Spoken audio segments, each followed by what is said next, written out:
इसके पहले हम पुलिस विभाग में थे। अच्छा, सिपाही। आप पुलिस विभाग में सिपाही थे? जी। तो अब क्या हुआ? आप पुलिस विभाग में सिपाही थे, अब क्या कर रहे हैं? सिपाही की वर्दी कहाँ गई आपकी? मैंने अपने हक अधिकार की मांग की तो मुझे नौकरी से निकाल दिया किससे गया। मांग की आपने? सभी दर्शकों को भी बताना चाहता हूँ हुँ, कि मैं किसी जाति व्यवस्था को नहीं मानता हूँ बिल्कुल। और ना मैं किसी धर्म को मानता हूँ। हुँ, क्योंकि जिस धर्म में किसी को नीच, किसी को ऊँच बताया गया, मैं तो ऐसे धर्मों को बिल्कुल नहीं मान सकता। जी। पहली बात जो आप ये देख रहे हैं नीला बाबा। झंडा।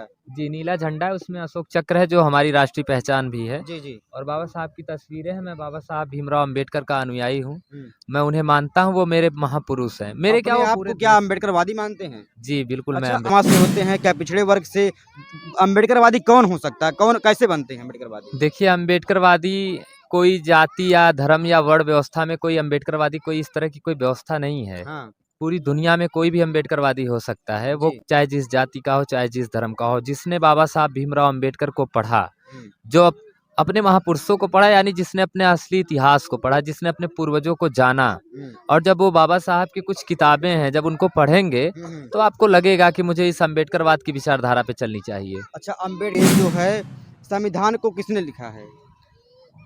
डॉक्टर भीमराव अम्बेडकर। डॉक्टर भीमराव अम्बेडकर ने लिखा है।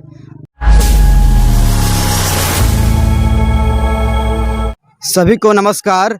इस समय हमारी मौजूदगी जनपद जौनपुर के कोयरीडीहा मार्केट से एक सड़क आती है। इसी सड़क के किनारे एक कुटिया बसी हुई है, आप देख सकते हैं। और इस कुटिया में आखिरकार क्या होता है, और यहाँ पर आप देख सकते हैं नीला झंडा भी लगा हुआ है, और जिसमें जो है बाबा साहेब की तस्वीर भी बनी हुई है। और बगल में दिखाइए कैमरामैन, यहाँ पर पंचशील का भी झंडा लगा हुआ है। और यहाँ पर देख सकते हैं बच्चे पढ़ाई भी कर रहे हैं। तो आइए आखिरकार समझने का प्रयास करते हैं, यहाँ पर आखिरकार क्या हो रहा है इस खेत खलिहान में। चारों तरफ दिखाइए कैमरामैन, इस पूरे खेत खलिहानों के बीच छोटे छोटे बच्चे, नन्हे मुन्ने बच्चे जो है क्या कर रहे हैं। आखिरकार यहाँ पर क्या हो रहा है, देख सकते हैं कैसे टाट पल्ली पर बच्चे पढ़ रहे हैं, और बच्चे छोटे छोटे बच्चे हैं। और यहाँ खेतों के बीच में आखिरकार क्या कर रहे हैं। सबसे पहले आइए इनसे समझने का प्रयास करते हैं। सबसे पहले अपना परिचय दीजिए आप। धन्यवाद साथी, हमारा नाम रवि यादव है। और रवि यादव जी। जी, हम तो यही रवि, बच्चों की कोचिंग पढ़ाने का काम करते हैं। यही इसी गांव के रहने वाले हैं जहां आप आए हुए हैं। अच्छा, बच्चों को पढ़ाने का काम करते हैं, कितना रुपया लेते हैं आप?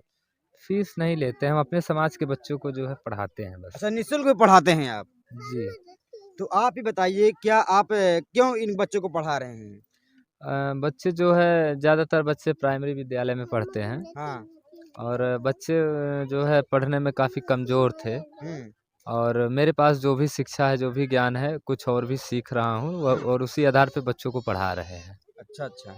तो आप ये बताइए, इससे पहले क्या आप कर रहे थे? इसके पहले हम पुलिस विभाग में थे। अच्छा अच्छा, सिपाही। आप पुलिस विभाग में सिपाही थे? जी। तो अब क्या हुआ? आप पुलिस विभाग में सिपाही थे, अब क्या कर रहे हैं? सिपाही की वर्दी कहाँ गई आपकी? मैंने अपने हक अधिकार की मांग की तो मुझे नौकरी से निकाल दिया किससे गया। मांग की आपने? हमने सरकार से मांग की थी अपने हक अधिकारों को लेकर। किस बात का हक अधिकार, क्या हक अधिकार था उसमें? पुलिस विभाग के कुछ हक अधिकार थे, हम कर्मचारियों के। अच्छा अच्छा। जी। अच्छा, पुलिस कर्मचारियों के कुछ हक अधिकार के लिए आप आवाज उठाते हैं, तो आप नौकरी से निकाल दिया जाता है कि आप खुद सस्पेंड हो जाते हैं? नई नौकरी से हमको निकाल दिया जाता है। और पुलिस भी तो इस देश का ही नागरिक है, उसको भी तो अधिकार है, वो भी हमारे ही समाज के लोग तो पुलिस में है। बिल्कुल बिल्कुल, सबका अधिकार है, भारत के सभी नागरिक का अधिकार है, चाहे वो पुलिस में हो, चाहे वो डॉक्टर इंजीनियर कुछ भी हो। तो आप, जब आपको निकाल दिया उसके बाद आपने क्या सोचा, आपने क्या प्लान बनाया दिमाग में? फिर मैं खेती करने लगा अपने यहीं आके। फिर उसके बाद हमने सोचा अपने समाज के बच्चों को हम पढ़ाएंगे। हाँ और मैं ये अपना काम समझता हूँ, तो अपने जीवन से 2 घंटे निकालता हूँ रोज, हाँ हाँ। और इन बच्चों को पढ़ाने का काम करता हूँ। आप ये बताइए, यहाँ पर नीला झंडा लगा हुआ है, बाबा साहब की तस्वीरें लगे हुए हैं, पंचशील का झंडा लगा हुआ। आप तो एक यादव हैं, आप बहुजन नहीं है, तो क्या है इसमें जो है आप इन बच्चों को पढ़ा रहे हैं, यहाँ पर झंडा क्यों लगाए हैं आप? सबसे पहले तो मैं आपको बता देना चाहूँ, और मैं आपके सभी दर्शकों को भी बताना चाहता हूँ कि मैं किसी जाति व्यवस्था को नहीं मानता हूँ, बिल्कुल। और ना मैं किसी धर्म को मानता हूँ। क्योंकि जिस धर्म में किसी को नीच, किसी को ऊँच बताया गया, मैं तो ऐसे धर्मों को बिल्कुल नहीं मान सकता। जी। पहली चीज़। और दूसरी चीज़ कि ये जाति व्यवस्था को मैं बिल्कुल नहीं मानता हूँ, क्योंकि मैंने अपने आज से 2000-3000 साल पहले के इतिहास को भी पढ़ा है। हमारे लोगों की कोई जाति वोती नहीं होती बिल्कुल थी। बिल्कुल बिल्कुल। हमारा भारत अखंड भारत था, जी जी विश्व विजेता थे हम लोग। जी जी। और आज हम लोग जो है जातियों में बँट के तमाम जगहों पे और इस प्रकार से हमारा जो है अत्याचार हो रहा है हम लोगों के ऊपर, हम लोगों का शोषण भी हो रहा है। हाँ, वो तो बात तो समझ में आ रहा है, आप शिक्षा दे रहे हैं, मगर ये नीला झंडा क्या, इससे क्या संदेश देना चाहते हैं? तो बाबा साहब की तस्वीर लगी हुई है और पंचशील का भी झंडा लगा हुआ है, तिरंगे का भी झंडा लगा हुआ है, तो इससे क्या संदेश देना चाहते हैं आप? पंचशील जो है वो आप देख रहे हैं वो भी शांति का प्रतीक है, जी जी मानवता का प्रतीक जी है, मानव मानव एक समान का प्रतीक है। जी जी। और उसमें कोई भेदभाव नहीं है, इसलिए मैंने उस झंडे को लगाया। और इधर जो आप ये देख रहे हैं नीला बाबा, झंडा, जी नीला जो आप ये देख रहे हैं नीला बाबा, झंडा। जी नीला झंडा है, उसमें अशोक चक्र है जो हमारी राष्ट्रीय पहचान भी है। जी जी। और बाबा साहब की तस्वीरें हैं। मैं बाबा साहब भीमराव अंबेडकर का अनुयायी हूँ। हुँ। मैं उन्हें मानता हूँ, वो मेरे महापुरुष हैं। मेरे क्या अपने वो आप पूरे को क्या देश। अम्बेडकरवादी मानते हैं? जी बिल्कुल, मैं अच्छा, आज अम्बेडकरवादी भी हूँ। लोगों के बीच भ्रम है, अम्बेडकरवादी कौन लोग होते हैं? क्या दलित समाज से हो सकते हैं? क्या स्वर्ण समाज से होते हैं? क्या पिछड़े वर्ग से?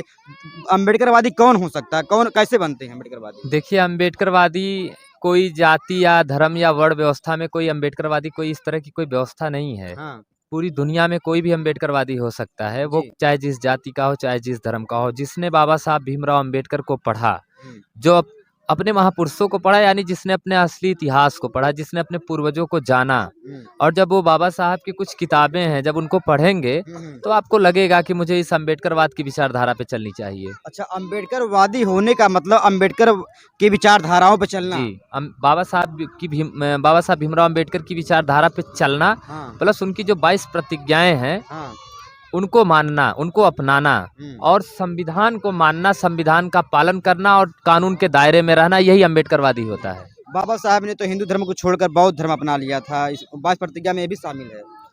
वो तो है ही। हाँ, तो जी। क्या आप भी बौद्ध धर्म को मानते हैं? देखिए, मानते तो हम सभी धर्मों को है, जी, जी। लेकिन अब बाबा साहब ने क्यों बौद्ध धर्म अपना लिया, ये आप भी जानते हैं, पूरा देश जी, जी, जानता बिल्कुल, है। जाति व्यवस्था को लेकर। जिस पे भी जी। वो ऐसे जाति से थे, हाँ, हाँ। जिन्हें जो है बड़ा प्रताड़ित किया गया। बाबा साहब को मटके से पानी नहीं पीने दिया गया, तालाब में पानी पीने नहीं दिया गया। बाबा साहब ने बड़ी यातनाएँ झेली, स्कूल में बैठने नहीं दिया गया। जी, जी, जी। और हमेशा बाबा साहब का तिरस्कार हुआ, उन्हें जो है अपमानित किया गया जाति के नाम पे। जब आप एक काम कर रहे हैं तो कौन-कौन लोग जो आपको प्रोत्साहित कर रहे हैं, आपको सपोर्ट कर रहे हैं? कोई अ, अभी तक आया सपोर्ट करने के लिए? कोई अभी ट्रस्ट, देखिए, कोई संस्था? नहीं, अभी जैसे किसी प्रकार के सहयोग की कोई आवश्यकता नहीं है। हाँ, और बच्चे हैं खेत में बैठे हुए हैं, यही टाट पट्टी है, 100-200 500 रुपए की खरीद के हमने किसी तरह से चालू किया है। हाँ। आप हमारी संस्था को दिखा सकते हैं अपने दर्शकों को कि जी। यहाँ पे ऐसी कोई भी चीज़ नहीं है जिसकी मतलब अभी ज़रूरत हो बच्चों को, अभी शिक्षा है दे आप रहे ये हैं। बताइए जो है यहाँ पर कौन-कौन से बच्चे आते हैं? क्या जो हर वर्ग के, हर वर्ण के बच्चे आते हैं? यहाँ पे सभी जाति धर्म के बच्चे आते हैं। यहाँ पे जैसे देखिए, जहाँ शिक्षा की बात होगी, हाँ। वहाँ हम जाति धर्म को नहीं देखते हैं। जी, जी। और हमारे यहाँ शिक्षा चल रही है, जो भी आएगा हम उसको पढ़ाएँगे, संविधान के बारे में बताएँगे। हमारे यहाँ जो है संविधान की प्रस्तावना पढ़ के तब कोचिंग शुरू होती है रोज़। प्रार्थना के रूप में हम संविधान की प्रस्तावना को पढ़ते हैं। तो देख सकते हैं ऐसे युवाओं को आज भारत की ज़रूरत है, जो रवि यादव से पहले जो है उत्तर प्रदेश में सिपाही थे। जब इन्होंने अपने हक और अधिकार की मांग उत्तर प्रदेश सरकार से किया तो इनको जो है बर्खास्त कर दिया गया। उसके बाद इन्होंने जो है समाज हित के लिए बच्चों को, गरीब असहाय बच्चों को फ्री में शिक्षा देना प्रारंभ कर दिया। सोचिए ऐसे युवा ही कहीं न कहीं अम्बेडकर की विचारधाराओं पर चलकर अपने राष्ट्र का नाम बढ़ाते हैं और अपने समाज का कहीं न कहीं उन्नति करते हैं।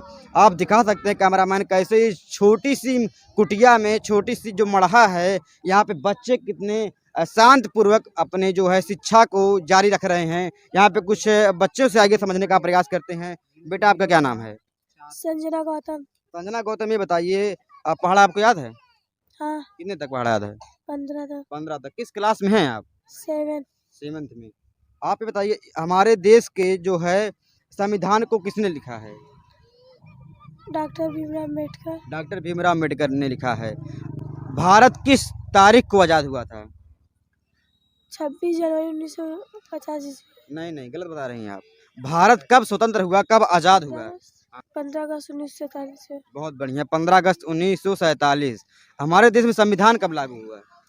26 जनवरी 1950। बहुत बढ़िया। देखिए कैसे जो है बच्चे जो है बहुत ही प्यारा प्यारा जवाब भी दे रहे हैं, काफ़ी होनहार बच्चे हैं। सर क्या कहना चाहेंगे, आप पढ़ा रहे हैं बच्चों को, इतना अच्छा जवाब दे रहे हैं, बिल्कुल सही उत्तर है। कैसे आप घोर के पिला उला रहे हैं, कोई जड़ी बूटी है क्या आपके पास? नहीं, देखिए हर टीचर सिर्फ मार्क दिखाने का काम करता है। जी, बच्चे अपना 100% यहाँ पे देते हैं। और आपका क्या नाम है? जी, गौरव यादव। गौरव यादव जी, ये बताइए, आप लोगों ने मिलकर ये जो समाज के लिए काम कर रहे हैं, पहले बहुत बहुत बधाई देते हैं आपको। जी, जी, धन्यवाद। कहाँ से आपके मन में विचार आया ये बात?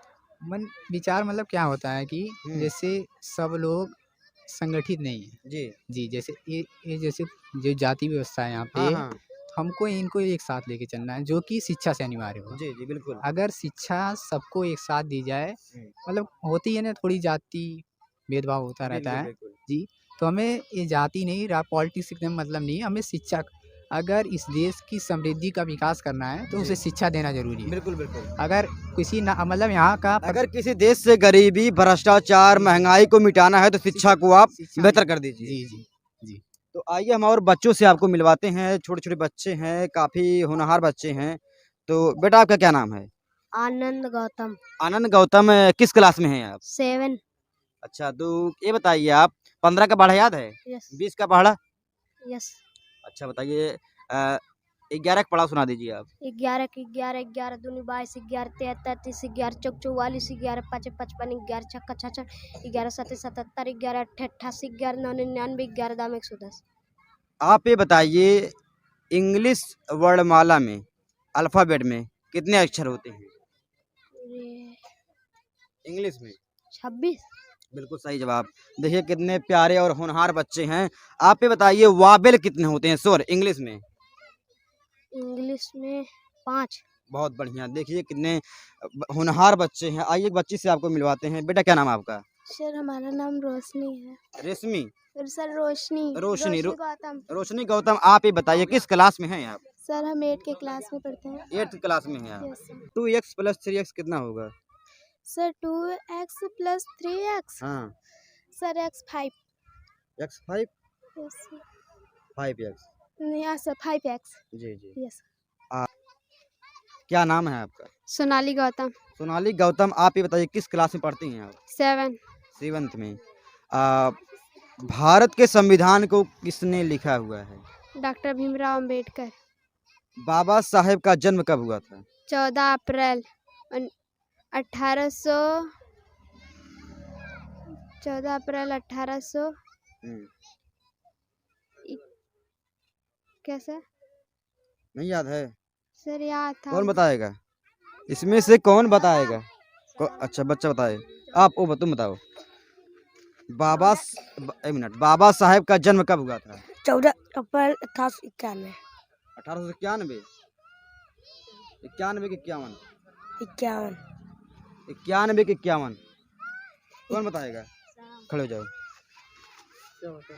बाबा साहेब का जन्म कब हुआ था? 14 अप्रैल 1891 ईस्वी में। 91? सही बता रहे हैं? यस सर सच में। तो देखिए बच्चे ने सही जवाब दिया है। आइए जो है एक बिटिया है, खड़े हो जाइए, भागिए मत, आ जाइए। आप खड़े हो जाइए, खड़े हो जाइए। क्या हुआ? क्या? ठीक। तो देख सकते हैं कैसे बच्चों के बीच में जो है ये शिक्षा दिया जा रहा है। यहाँ पर जो टीचर हैं, कोई 10 लाख 20 लाख रुपया नहीं ले रहे हैं। जब शहरों में आप जाएंगे, आपके बच्चे डॉक्टर इंजीनियर की तैयारी करेंगे, तो वहाँ पर कोचिंग में मोटी मोटी फीस ली जाती है।